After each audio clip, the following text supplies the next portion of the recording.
Hello and welcome to our reporting season Investor Spotlight, your shortcut to the results that matter. I'm Andrew Gagan.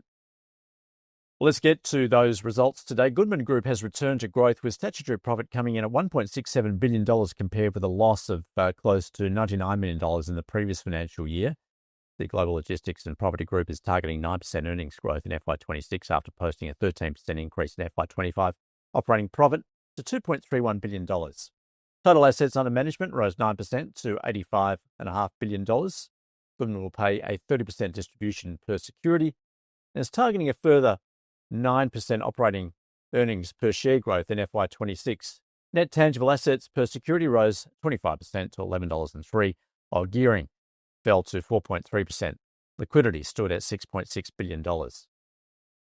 Whitehaven Coal has posted a 57% drop in annual profit, weighed down by subdued underlying coal prices and higher cost of sales.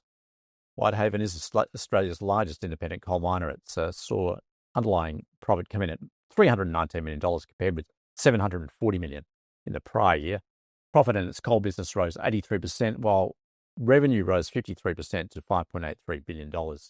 Shareholders will receive a final dividend of 6 cents a share. It's also announced a $48 million share buyback to be conducted over the next 6 months.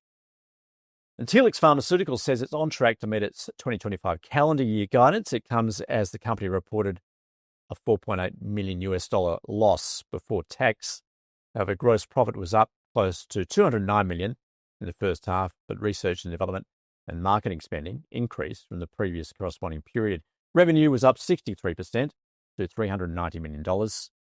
And the chief executive saying the first half of 25 was a period of rapid transformation, adding Telix was confident to secure new product approvals while expanding geographically.